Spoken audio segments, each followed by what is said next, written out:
I'm Joe Ricci, and I've been in 7 visible ink performances. I'm Tony Travostino, and I've been in 8 visible ink performances. I'm Lucy Martin. I'm Karen Wexler, and we've been in 9 visible ink productions. I'm Kathryn Mowat-Murphy. I'm Karen Popkin. I'm Susan Spain. I'm Kathryn Augier. And we have been here all 10 visible ink productions.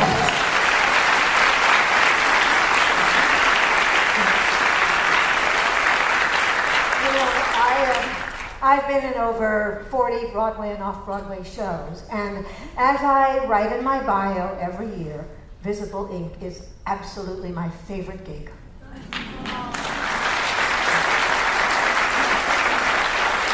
Your writing inspires us as artists. Your comedic pieces have turned Kathryn and me into visible ink's version of Laverne and Shirley.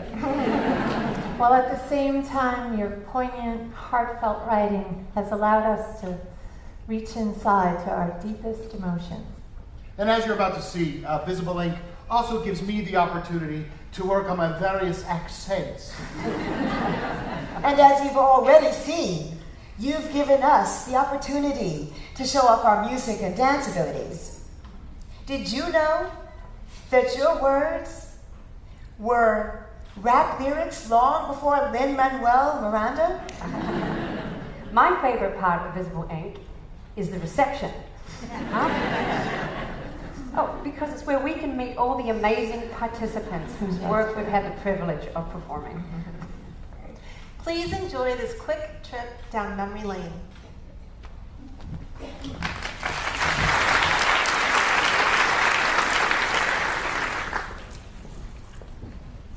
Hi, I'm Robert Osborne at Turner Classic Movies, and welcome to Visible Ink's 5th anniversary staged reading.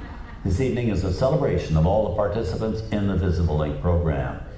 The pieces we're staging tonight demonstrate a variety of material: personal essays, stories, poetry, and excerpts from a play.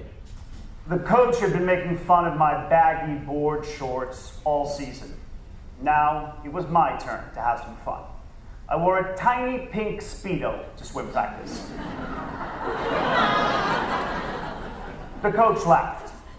It had been 3 years since I met the coach during my winter of chemotherapy. Can you absolutely guarantee we won't encounter any sharks? Ma'am, sharks live in a place called the ocean, and we really can't control where they go or don't go in such a large place. So I can't guarantee that you won't see a shark. To tell you the truth, most people would be thrilled to see a shark up close. I wish we could guarantee you would see one, but we can't. After that, I went through the regular alphabet soup of treatments, each more difficult than I had expected. All of us know the mantra: take the pill, treat the side effects. My life was like taking care of a baby, but this time, the baby was me. He clipped the tuft onto his head and began smoothing over some of his remaining strands so that it blended in with his own, giving him a nice, full head of hair. Impressive. He's been through acculturation classes and learned to use American vernacular by saying things like hook, line, and sinker, although when he says it was out, Hook, light, and sinker. Lou's eyes met Ralph's, and using a Yiddish word for shame, he hissed. It's a shanda that you raised a son like that. His antics have interrupted our service. As I turned the corner, I saw fire trucks choking the street. One of the old guys called out. Oh, you missed it, Counselor. It was a scorcher.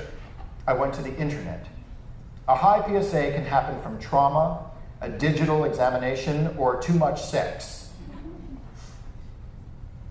How could you have too much sex? We jumped. The wind pushed against me. My body felt as though I couldn't fight back. I felt my skin rippling on my face, and the instructor pulled for the chute. It was the first time I was carefree. I knew that if I could hold on to this feeling, I could make it through the remaining 12 chemo treatments. I became a regular at local movie theaters. Margaret O'Brien was one of my favorite actresses. She sure cried a lot. I reach deep inside my roots, searching, talking to myself, pushing the void and loneliness aside and encouraging myself. You can do this.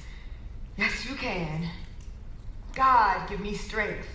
2.5 years since the diagnosis, 49 chemo infusions. Yes, you gotta love MSK for trying to make the experience less onerous. But to me, an infusion should come with mint, rum, and a pretty little umbrella. Drawn to my 10th floor window as if by a magnet, I look past the 5th story rooftops, hungry for the East River. Not a river at all, really, but a tidal strait of unbridled energy, flowing north, then south, kicking up white foam caps as she goes. Into the push and pull comes a small and steady stream of vessels. So, you know about my little secret? I've known for a while. You told me. When? We talked about it when I was in the hospital. You said, Dad, I'm gay. And I said, okay. That never happened. You were so drugged, I probably said, how are you today? And you said, okay.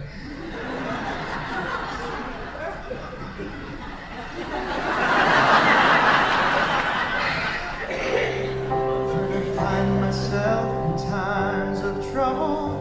Mother Mary comes to me, speaking words of wisdom, let it be.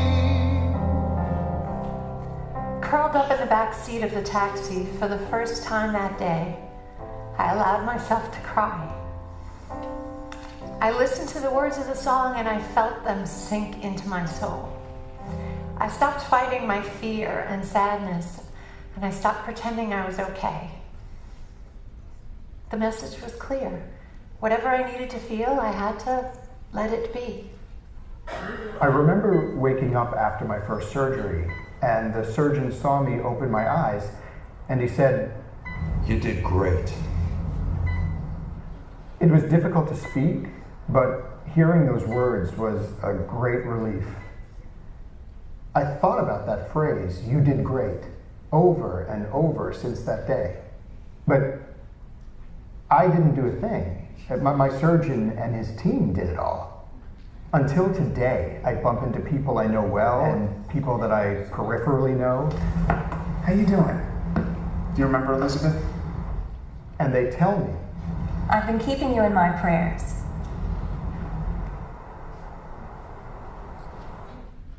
I've looked at the cost billed for the medical attention I've received, and the amounts are staggering. The numbers, the effort, all for me. I am truly, humbly mystified that I'm alive and that I've had the gift of the last 6 years. A gift to hold my children, to hug my wife. The gift of more time. There, in black and white, it read, born August 20th, 1972. Time, 7:39 a.m. Same date. Same time. My mom had given us the wrong time. You need to buy her better health insurance right now.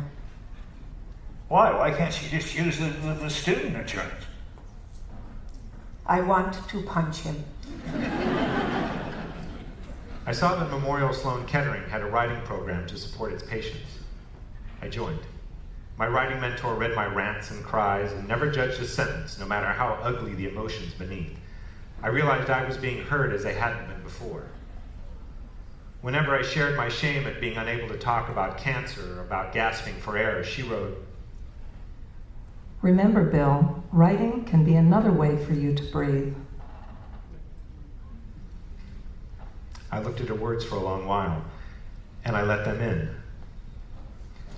I took a deep, even breath, and I began writing the story. Now I have the new boob, and the other one is being difficult. She's not defective. In fact, she's healthy. Just a drag to be around. There's a huge difference between the two girls. The new one is a 25-year-old cheerleader from Dallas named Tammy with an I. And the other one is a cranky 45-year-old retired fact checker from Time magazine named Shirley, who just wants to stay home. I overheard them arguing once. Oh my God, Shirley, live a little. You're such a bore. I am living, Tammy. I just do it with less unnecessary movement. I don't need to bounce from one thing to the next. You're young. You'll learn. Life is hard, and so are you. As we walked to the car, Mom bumped into one of her high school friends. Betty, how are you? My son, Ira, was just promoted and is making in the high six figures, which is great because you know how much private schools cost these days. But then again, my precious grandsons, Joshua and Aaron, are worth it. I saw that look in my mom's eyes, and I actually felt sympathy for her high school friend. Well, isn't that special? This is my son, Mark. He survived cancer. Esa niña es loca. That's why her grandmother's raising her. You don't let your daughter play with her? Ay, Dios mío, no. Your husband got an enema and blew it out. Your husband took a shit. Enema, yes, he's being much better. Dear God, I thought. My medicine made my hair fall out partially. My mom got a razor so that my grandfather Lynn could take me to a barber shop to have my hair buzzed off.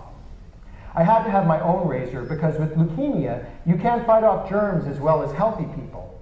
When my piece was published in the anthology, it was amazing because I could have never imagined that something that I wrote like that would be published. And then when it was performed on stage, it just brought it to a whole new level and made it alive in a way I could have never imagined.